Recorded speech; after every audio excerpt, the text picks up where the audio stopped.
Malam. Assalamualaikum warahmatullahi wabarakatuh.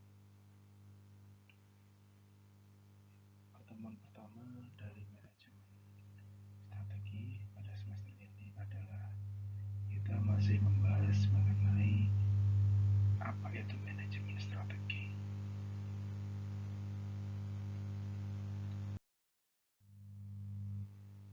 Banyak pengertian yang akan memudahkan kita memahami apa itu manajemen strategi.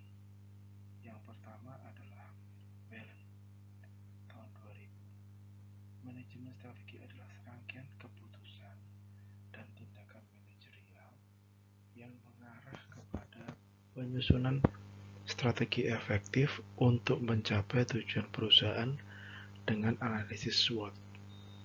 Karena secara tidak langsung ketika kita bicara mengenai strategi, kita akan melihat strength, weakness, opportunity, dan SWOT. Itu dengan kata lain kita akan melihat di dalam diri sendiri atau di dalam diri perusahaan terkait dengan kekuatan, strength, weakness, kelemahan, serta dari luar itu kita akan melihat opportunity, kesempatan, dan ancaman yang ada di luar terhadap perusahaan kita. Sementara Pease dan Robin, manajemen strategi adalah kumpulan dan tindakan yang menghasilkan rumusan atau formulasi, pelaksanaan implementasi, rencana-rencana yang dirancang untuk mencapai sasaran organisasi. Demikian juga dengan Rudolf Scholar. Manajemen strategi memiliki 9 tugas penting menurut Pease dan Robinson. Yang pertama adalah merumuskan misi perusahaan. Apa sih yang menjadi misi perusahaan? Termasuk pernyataan yang luas mengenai maksud, filosofi, dan sasaran. Melakukan sesuatu analisis yang mencerminkan kondisi dan kapabilitas internal perusahaan. Menilai lingkungan eksternal perusahaan, termasuk faktor pesaing dan faktor kontekstual umum lainnya. Menganalisis pilihan yang dimiliki oleh perusahaan dengan cara menyesuaikan sumber dayanya atau sumber daya yang dimiliki dengan lingkungan eksternal. Jangan sampai ketika perusahaan ingin bersaing dengan pihak luar, tapi sumber dayanya kurang, entah itu modal, SDM, maupun sumber daya yang lain. Itu juga perlu dilihat. Dengan kata lain, kalau kita tidak mempertimbangkan sumber daya yang dimiliki, kita akan maju perang tapi tangan kosong, tanpa memiliki bekal, tanpa memiliki senjata. Yang berikutnya adalah mengidentifikasi pilihan yang paling menguntungkan dengan mengevaluasi setiap pilihan berdasarkan misi perusahaan. Memilih satu set tujuan, mengembangkan tujuan tahunan, baik itu strategi dan strategi jangka pendek yang sesuai dengan perusahaan. Implementasi strategi yang telah dipilih. Kemudian yang terakhir adalah mengevaluasi proses strategi, apakah prosesnya berhasil atau gagal. Kalau berhasil, kita akan gunakan atau kembangkan lagi di tahun yang akan datang. Kalau gagal, di mana letak kegagalannya? Strategi merupakan rencana skala besar yang berorientasi pada jangka panjang, interaksi dengan lingkungan kompetitif untuk mencapai tujuan perusahaan. Secara umum atau secara yang biasa kita ketahui, tujuan perusahaan apa? Memperoleh laba sebesar-besarnya. Itu yang paling gampang. Atau dia punya tujuan menguasai pasar, yang secara tidak langsung juga akan memperoleh untung yang besar. Bandingkan kalau kita mampu menguasai pasar, orang beli produk kita, untung kita akan besar. Perusahaan akan untung besar. Nah, dimensi keputusan strategis. Nah, dimensi ini ada beberapa yang perlu diperhatikan. Membutuhkan keputusan manajemen puncak.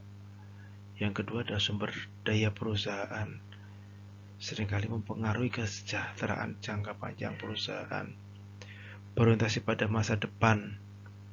Biasanya memiliki konsekuensi multifungsional dan multi-bisnis. Memerlukan pertimbangan atas lingkungan eksternal perusahaan. Jadi, ini adalah hal-hal yang perlu diperhatikan oleh perusahaan. Keputusan manajemen puncak.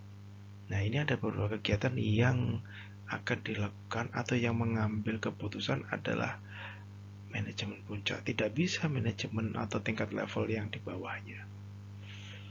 Misal, keputusan investasi, mengembangkan perusahaan, dan lain sebagainya, yang tentunya akan melibatkan semua sumber daya yang ada di perusahaan, baik itu keuangan, SDM, semuanya terlibat.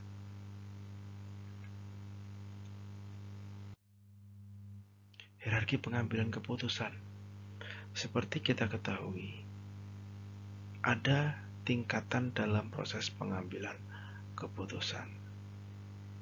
Yang pertama adalah tingkat puncak atau manajemen puncak. Ini biasanya tingkat korporasi atau tingkat perusahaan. Yang mengambil keputusan siapa? Dewan direksi, CEO, direktur, maupun yang lain, manajer. Nah, ini juga perlu diperhatikan. Tidak semua keputusan yang terkait dengan korporasi atau perusahaan itu pasti ada manajemen puncak yang terlibat. Tidak bisa diambil oleh tingkatan yang ada di bawahnya. Tingkat bisnis, yang kedua adalah tingkat bisnis, terdiri dari manajemen bisnis korporasi, di mana tugas mereka menerjemahkan arahan, maksud, dan pernyataan yang dihasilkan dari tingkat korporasi menjadi tujuan nyata dan strategis ke masing-masing divisi bisnis.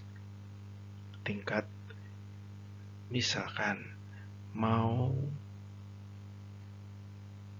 buka usaha baru atau mengembangkan produk baru atau punya target baru, misalkan manajer pemasaran.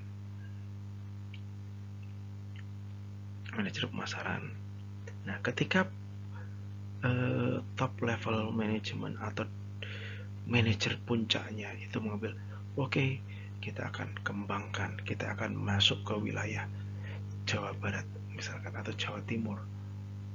Nah, ini yang menerjemahkan ke bagian pemasaran adalah manajer pemasaran,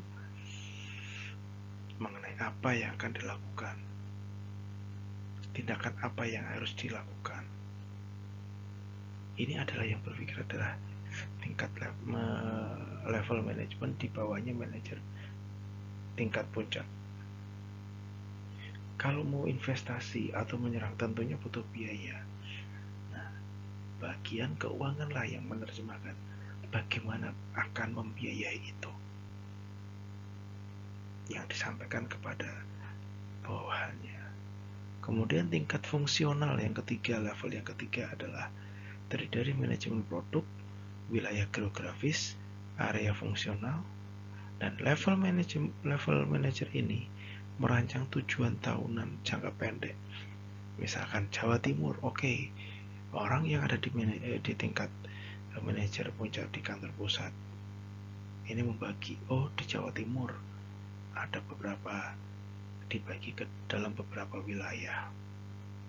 Nah, orang-orang yang menguasai wilayah inilah dia akan lebih menerjemahkan lagi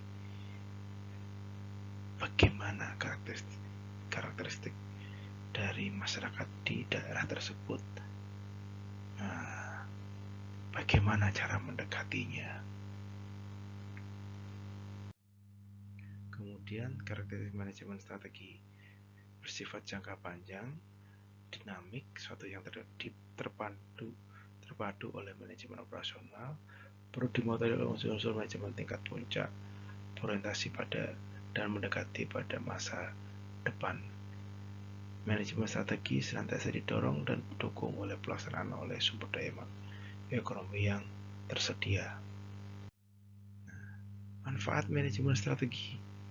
Ada manfaat finansial, non-finansial. Keuntungan yang tidak dapat digunakan, perbaikan signifikan dalam penjualan dan profitabilitas, produktivitas dibanding yang tidak digunakan, menunjukkan kinerja keuangan jangka panjang lebih baik. Yang kedua, manfaat non-finansial, meningkatkan kesadaran atas ancaman eksternal. Kalau kita sudah bikin strategi, tadi kan kita bicara, ada yang bicara mengenai bahwa manajemen strategi itu ada kaitannya dengan SWOT, strength, weakness, opportunity, dan threat. Kekuatan, kelemahan, peluang, dan ancaman bagi perusahaan. Kalau kita sudah tahu ancamannya, bagaimana kita mengatasi ancaman tersebut. Umpamanya terhadap strategi, produktivitas karyawan juga naik.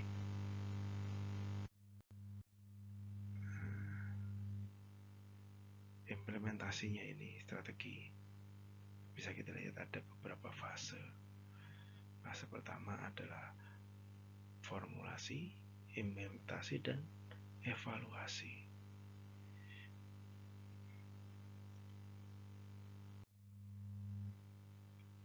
Nah, tingkat keunggulan istilah kunci yang ada di manajemen strategi adalah, yang pertama adalah keunggulan bersaing, penyusunan strategi, pernyataan visi dan misi. Misalkan kalau di UMK adalah menjadi program manajemen yang memiliki keunggulan daya saing global di bidang manajemen. Ini akan menjawab kita akan menjadi seperti apa, terus kesempatan dan ancaman eksternal, kelemahan dan kekuatan eksternal, tujuan jangka panjang, strategi, dan kebijakan, tujuan tahunan. Tadi sudah kita singgung sedikit. Oke. Keuangan. Nah, tadi sudah kita singgung, ada manfaatnya tadi yang bersama dengan yang sebelumnya. Terima kasih atas perhatiannya. Materi ini sangat singkat, jadi tolong ditambah dengan membaca buku literatur yang sudah ada referensinya di silabus maupun RPS untuk memperluas wawasan. Jika ada pertanyaan terkait dengan materi, dapat mengirim lewat WA Group, tapi jangan lupa dengan NIM dan namanya. See you next week. Kita ketemu di materi berikutnya. Terima kasih. Wassalamualaikum warahmatullahi wabarakatuh.